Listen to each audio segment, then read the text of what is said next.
औज़ु बिल्लाहि मिनश शैतानिर रजीम बिस्मिल्लाहिर रहमानिर रहीम। वीवर्स अस्सलामु अलैकुम। वीवर्स मैं हूं आपका मेज़बान सैयद अहमद समी और आप देख रहे हैं सैयद अहमद समी यूट्यूब चैनल रावलपिंडी इस्लामाबाद से। वीवर्स कल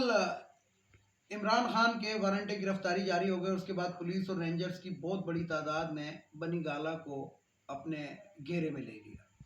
लेकिन आफ्टर शॉक जिसको कहते हैं, उसके बाद एक आफ्टर शॉक्स आया और वो ऐसा शौक आया कि जनाब सबसे पहले तो जितने भी रावलपिंडी और इस्लामाबाद के नौजवान थे वो बनी गाला की तरफ रवाना हो गए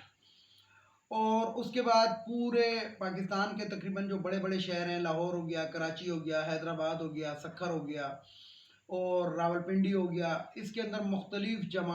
मकामात पर इज्तमात, यानी कि जिसे कहते हैं कि इमरान खान ने तो क्या देनी थी लॉन्ग मार्च की, कल लॉन्ग मार्च हो जाना था और आवाम खुद ही निकल आए। अब जब वो खुद निकले तो जाहिर बात है ये मीडिया का दौर है और सोशल मीडिया का दौर है, तो जब पुलिस को ये पता लगा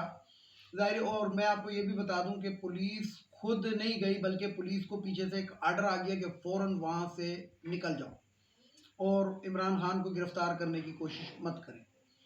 तो पुलिस जो थी वो भाग ली। फिर जियो न्यूज़ ने खबर चलाई कि इमरान खान नामालूम मुकाम पर चले गए हैं बनी गाला से, लेकिन उसके थोड़ी देर बाद ही मुराद सईद ने और पीटीआई के दूसरे लोगों ने इमरान खान की एक वीडियो, वो जो थी तस्वीर जो थी वो शेयर कर दी कि वो बनी गाला में कुत्तों को हड्डियां डाल रहे हैं, तो यानी कि खाना खिला रहे हैं। तो मरियम सफदर ने कल एक प्रेस कॉन्फ्रेंस की थी और उसके अंदर ये किया था कि जनाब इमरान खान को गिरफ्तार करें। तो उनके कहने के ऊपर ये तमाम चीज़ें हुई और जनाब एक सेशन कोर्ट के एक जज साहब भी हरकत में आए और आईजी जो था इस्लामाबाद का वो भी हरकत में आया और फौरी तौर पे ये सब कुछ हो गया। लेकिन ये जिसे कहते हैं कि वो जला हुआ कारतूस साबित हुआ। फिर उससे आगे ज़रा से चलते हैं तो आज क्या हुआ कि जो इस्लामाबाद हाई कोर्ट है उसमें वही दो जजेस जिन्होंने मरियम सफदर को 14 मिनट के अंदर बरी कर दिया था, 14-15 मिनट के अंदर बरी कर दिया था तमाम मुकदमात से और जो सज़ा थी वो मुअत्तल कर दी थी, उन जो दो जज साहिबान ने आज अदालत लगाई और इमरान खान को 10,000 रुपये मचलकों के तहत जनाब उनको हाजिरी से भी इस्तिफ़ना दे दिया और उनकी बेल भी कर दी, सिर्फ 10,000 रुपये पे। अच्छा, अब ये भी मैं आपको बताऊं कि वो जज साहिबान जो थे वो अपनी जिसे कहते हैं कि देसी लैंग्वेज में कहते हैं कि फटती के तहत आज उन्होंने ये काम किया। क्यों किया? इसलिए कि 2-3 दिन पहले वो एक पाकिस्तान के साथ एक ऐसी गद्दारी कर चुके हैं कि एक मफरूर को, एक जिसे कहते हैं कि एक ऐसी औरत को कि जिसके ऊपर मनी लॉन्ड्रर का केस है और उसके भाई वगैरह खुद कहते रहे हैं कि जनाब इवन फील्ड अपार्टमेंट जो है उसकी जो ऑनर है वो हमारी बहन है, तो उसके अंदर से उसको बरी किया था। तो उन्होंने अब पता था कि जनाब अवाम का हजूम अगर बेकाबू हो गया और अगर ये जिसे कहते हैं हमने बेल ना दी और ये रिलीफ फौरी तौर पे, रिलीफ तो नहीं था, ये तो प्री प्लान था कि किसी तरीके से पकड़ लो और यानी कि जब ना पकड़े में आए तो फिर जनाब पैर पकड़ लो। तो वो इमरान खान को रिलीफ देने के लिए वो दो जज साहिबान जो थे उन्होंने अदालत सजाई और उसके बाद बेल दे दी, क्योंकि उनको भी अपनी पड़ी हुई है। क्योंकि होना यह हैगा कि मैं आपको बताऊं कि पाकिस्तान के दरवाजे के ऊपर इनकलाब दस्तक दे रहा है और वो किसी भी टाइम ये लावा ऐसा फटेगा कि जिसे कहते हैं कि आप सोच नहीं सकते। अच्छा, इसमें ज़रा सी मैं आपको एक तारीख बताता हूँ, पाकिस्तान की तारीख ज़रा सी, मतलब इस वीडियो के अंदर कि पाकिस्तान का जो पहला मार्शल लॉ एडमिनिस्ट्रेटर था, बिल वास्ता या बिला वास्ता आप समझ लें क्योंकि आइन तो उस वक्त था नहीं पाकिस्तान का, तो वो जो था सिकंदर मिर्ज़ा था। ये मेजर जनरल के ओहदे पर था और सिकंदर मिर्ज़ा जो था ये इंडियन फ़ौज के अंदर भर्ती हुआ था, उसमें कमीशन हासिल की थी और जंगे वंगे भी लड़ी उसने इंडियन फ़ौज की तरफ से, और वो किसी मुसलमान रेजिमेंट में नहीं था बल्कि वो हिंदू रेजिमेंट में था। लेकिन पाकिस्तान बनने के बाद वो पाकिस्तान आ गया और पाकिस्तान की फ़ौज के अंदर यानी कि जब बंटवारा हुआ तो पाकिस्तान की फ़ौज में और मेजर जनरल के ओहदे के ऊपर था। तो जब पाकिस्तान के अंदर यानी कि लियाकत अली ख़ान साहब को शहीद कर दिया गया, तो उसके बाद इस शख्स ने पाकिस्तान के अंदर वो काम किए कि किसी भी वज़ीर आज़म को टिकने नहीं देता था, पहली बात। और दूसरी बात यह की कि पाकिस्तान की जो मालूमात थी वो अमेरिका और इंडिया को पहुंचाता रहा। लेकिन एंड क्या हुआ? एंड ये हुआ कि उसको पाकिस्तान की ज़मीन दफनाने के लिए भी मैसर नहीं हुआ, और जिस तरह वो मरा वो आप लोगों को, क्योंकि ये मुकाफ़ात अमल है और अल्लाह ताला इस चीज़ों को देख रहा है। जालिम की रस्सी दराज ज़रूर करता है, लेकिन ये नहीं है कि बेड डील छोड़ दिया जाए। अब मैं ये देखता हूँ कि पाकिस्तान के अंदर यानी कि जो नून लीग वाले हैं और पीपल्स पार्टी वाले, इन्होंने शायद इसको अपनी जागीर समझा हुआ है। यानी कि मरियम नवाज ना सेनेटर है, ना एमएनए है, ना एमपीए है, ना कुछ है, ना कुछ, मतलब जिसे कहते हैं कि कोई इसके पास सरकारी ओहदा नहीं है। और 2 जजेस ने भी कहा कि पब्लिक ऑफिस होल्डर नहीं थी और नहीं है, उसके बावजूद वो हुकूमत कर रही है पाकिस्तान पे। उसका प्रोटोकॉल देखें तो आप हैरान रह जाएंगे कि कितनी पुलिस वालियां जो हैं वो उसको घेरे में लेके, और वो कहीं पे भी जब मूव करना होता है तो वो मूव करती हैं। तो ये पाकिस्तान के अवाम का खून निचोड़ने के मुतरादिफ है, क्योंकि ना वो एमएनए ना एमपीए, लेकिन उसके बावजूद उसको वजीर आजम से ज्यादा प्रोटोकॉल मिलता है।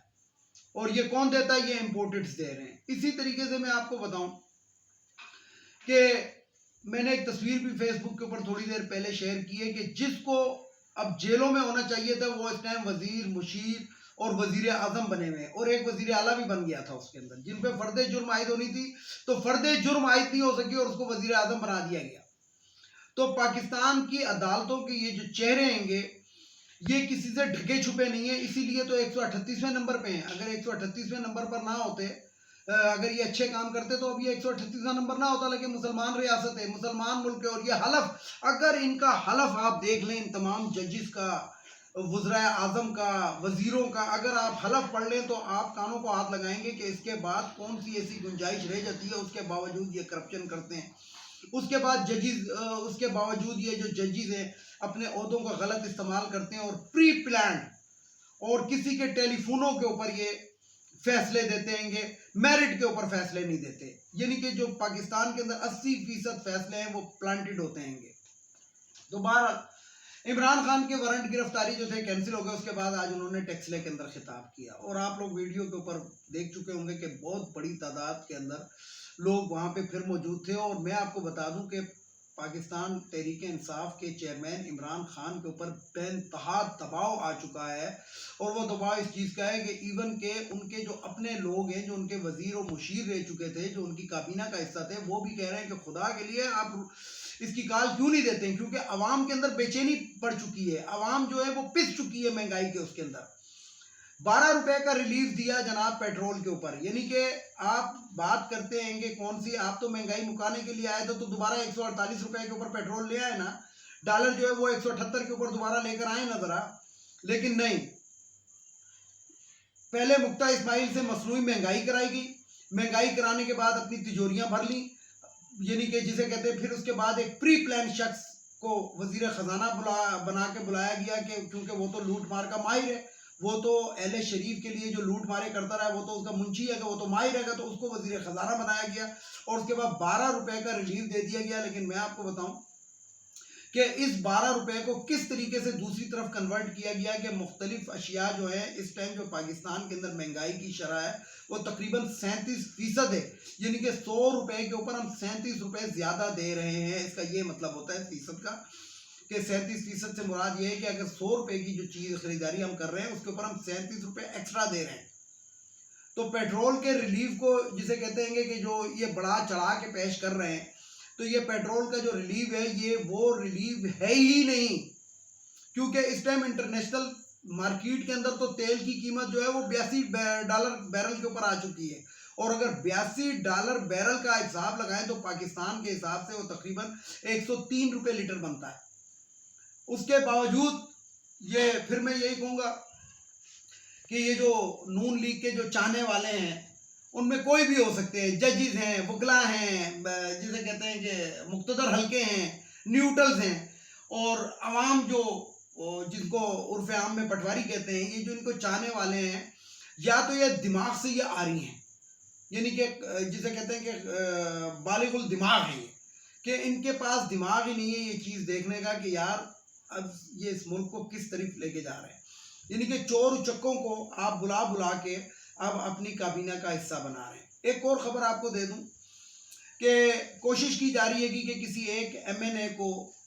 डी सीट कर दिया जाए और उसकी जगह पे मरियम सफदर को इमीडिएट तौर पे कौमी असम्बली का मेंबर बना लिया जाए। लेकिन हुनूस दिल्ली दूर है, फिर वही वाली बात करूँगा, क्योंकि ये ऐसे हो नहीं सकता। वैसे वो MNA ना होने के बावजूद मज़े जो है वो वज़ीर आज़म के उठा रही है। सल्फर की जहाँ तक कहानी है, वो जो लेटर हैगा, जो मरासला था, मरासले की मैं आपको बात बताऊँ कि पहले तो इन्होंने इनकारी थे कि कोई मरासला है ही नहीं। अब खुद ही कहते हैं कि ऐवान वज़ीर आज़म से वो मरासला गायब हो गया है। अब उसके ऊपर इन्होंने एक कमेटी बिठाने की, यानी कि जिसे कहते हैं कि तहकीकात, अब तहकीकात अगर उसकी होती हैं, FIA को इन्होंने तहकीकात दी है, तो पहली बात तो ये कि FIA किन के अंडर में काम करता है, या तो या फ्री एंड फॉल जिसे कहते हैं कि तहकीकात हो तो दूध का दूध पानी का पानी हो जाएगा और आर्टिकल 6 इनके ऊपर लग जाएगा। ये भी मैं आपको बताऊँ, अगर ये तहकीकात गैर जानिबदार हों तो इनके ऊपर आर्टिकल 6 लग सकता है। ये जो लोग होंगे, जो इम्पोर्टेड्स होंगे, क्योंकि तमाम ताने बाने बन चुके हैं, मिल चुके हैं और जिसे कहते हैं कि डिसाइड वो हो चुके हैं, डायग्नोज हो चुके हैं कि ये इस तरह हुआ था। दूसरी तरफ आप देखें कि ये जो इम्पोर्टेड हुकूमत है, ये इससे पहले तो इनकारी थी, इसी तरीके से ये हर चीज़ से इनकारी होते थे और उसके बाद वही चीज़ इनके गले पड़ रही है। अब वो जो साइफर हैगा वो कहाँ पर है, किस तरह है, लेकिन इमरान खान ने जाते जाते एक काम किया था कि उसको जो था डीक्लासिफाइड कर दिया था, यानी कि उसकी जो क्लासिफिकेशन थी, जो टॉप सीक्रेट और सीक्रेट से भी नीचे, उन्होंने उसको जिसे करते हैं कर दिया था। यानी कि सीक्रेट एक होता है टॉप सीक्रेट, फिर सीक्रेट होता है, और उन्होंने वो सीक्रेट से भी जो नीचे वाली कैटेगरी है उसके अंदर उनको कर दिया था, और एक कापी जो थी वो चीफ जस्टिस ऑफ पाकिस्तान को भिजवा दी थी स्पीकर के तवस्सुत से। तो साइफर गायब होना जो है ये कोई वो वाली बात नहीं है, कापियाँ काफ़ी जगहों पे मौजूद हैं। अब यहाँ पे मैं एक बात करना चाहता हूँ कि ये जो 2 जज साहिबान हैं जिन्होंने मरियम नवाज़ को रिलीफ दिया है कि जनाब वो नैब का काम हैगा ये प्रॉपर्टियाँ साबित करना, तो मैं सिर्फ ये कहूँगा कि जनाब ये जो सुप्रीम कोर्ट के कहने के ऊपर GIT बनी थी, उसके अंदर MI का एक ब्रिगेडियर था, उसके बाद ISI का भी एक ब्रिगेडियर था, उसके बाद सबसे मैं छोड़े बाकी को, यानी कि इसमें मुख्तलिफ एजेंसियां थी, लेकिन FIA के जो थे वाजिद ज़िया साहब थे। वाजिद ज़िया साहब ने 6 महीने लगाकर जब तमाम चीज़ें बताई कि जनाब ये इस तरीके से हुआ है, इस तरह लूट मार की है, और ये और 10 वॉल्यूम उनको बनाने पड़े। आप अगर मरियम नवाज को रिलीफ दे रहे हैं इस चीज़ के ऊपर, तो इसका मतलब है कि जितने ब्रिगेडियर थे उन्होंने क्या गलत रिपोर्ट दी थी, या उनकी GIT की जो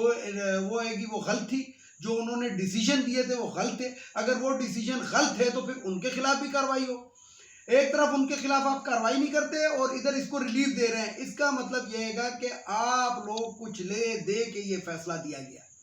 और ले के नहीं दिया होगा, कुछ लिया होगा ठीक ठाक किस्म का। अपने बच्चे आप लोगों ने सेव कर लिए, अपने बच्चों की यानी कि आने वाली नस्लों को भी आप लोग सेव कर लेते हैं। कोई जजीरे खरीदता है, कोई फैक्ट्रियां खरीदता है, कोई क्या खरीदता है, कोई क्या खरीदता है। पिस्ता सिर्फ वो गरीब आवाम हैगी कि जिनके बस के अंदर कुछ नहीं है, और जिनके जो डोरियां हैं, जिनकी जो सांसों की डोरियां हैं, वो इन जजिस के हाथ में है, इन मुक्तदर हलकों के हाथ में, इन न्यूट्रल्स के हाथ में, और इस तरह की करप्ट काबीना के हाथ में। वीडियो को लाइक करें, शेयर करें, सब्सक्राइब करें, बेल आइकन के बटन को जरूर दबाएं ताकि मेरी नेक्स्ट वीडियो आपको मिल सके। इसके साथ ही इजाजत चाहता हूँ तमाम देखने वाले सुनने वालों को। अल्लाह हाफिज़, और आखिर में वही नारा, पाकिस्तान जिंदाबाद।